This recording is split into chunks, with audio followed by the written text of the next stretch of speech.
You don't know supermarket etiquette, and this is why. Hello, hello, hello, peeps. I'm Hades Hand. Welcome back to the channel. If you are new here, please consider subscribing, and let's get right into it. So today we're here to talk about supermarket etiquette, which is a pretty big thing, and we're going to start off.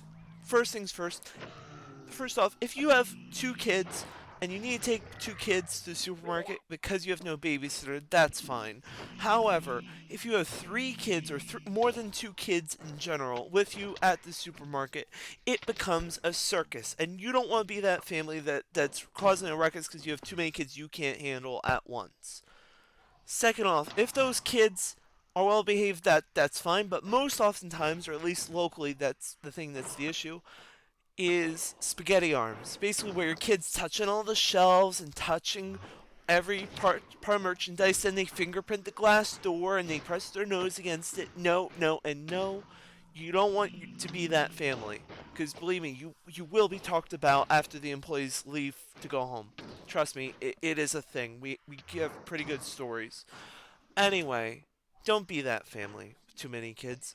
Okay, next thing about kids, if you have a little toddler, don't give them balloons. Like if you're gonna actually buy the balloon, that is one thing. You can go buy the balloon and tie it around either the cart or something so it doesn't float away. But when you let your kid just play with the balloon that you find when you walk in, it will go on the ceiling because that kid will let go. It's in their nature to let it go.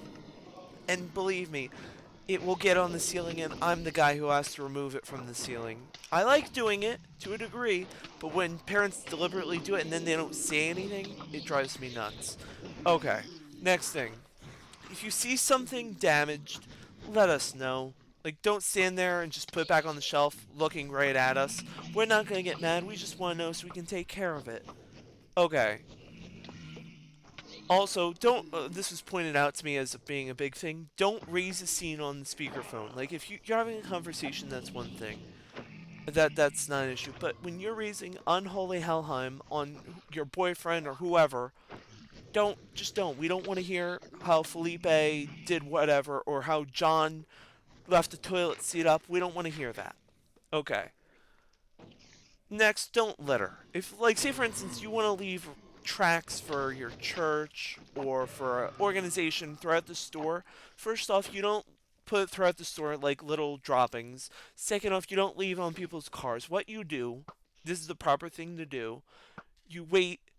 You first off, you go to the courtesy desk and you say, "Hey, I want to schedule a handout outside the store," and you're supposed to wait 2 weeks. Give 2 weeks heads up before you actually want to do it. So that way they have enough time to plan and anticipate. Like, say for instance, I want to hand out tracts for my church. I would say, "Hi," I would go to courtesy and be like, "Hey, I have an event I want to promote in like 2 weeks, and I was hoping I could hand out tracts here in 2 weeks to promote it." And most oftentimes, if it's not too critical, they will say yes. Like they say yes to Girl Scouts, they say yes to Veterans Association. They do good things. And don't leave flyers on the shelves. Believe me, it's annoying to hunt for them all. I'm again, I'm the guy going through looking for stuff that people leave intentionally. Next thing, this is aimed at the older generation specifically, like the kind that sits and camps in the aisles.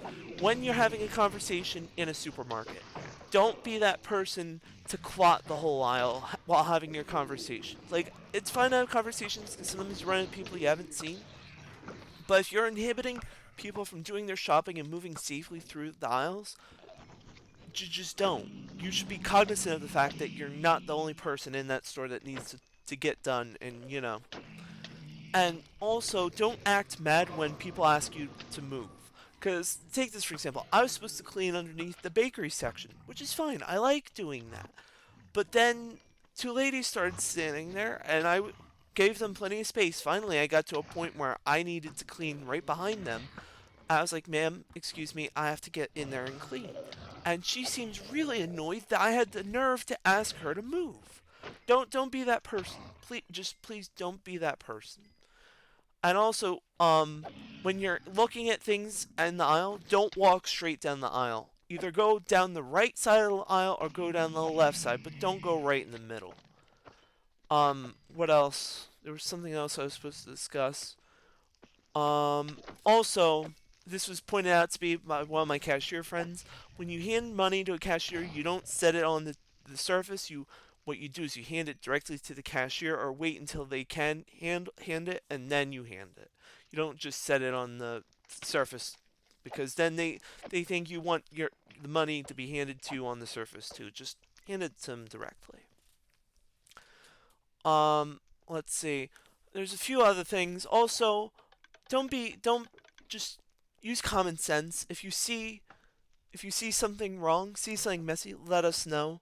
If you find broken eggs, let us know. All right, folks, please remember to like, comment, and subscribe. And also, I want to hit 250 subscribers before Christmas, because it would be a nice Christmas present to hit 250 subscribers. Click on the videos on the left and right of your screen, and thank you, and have a great day.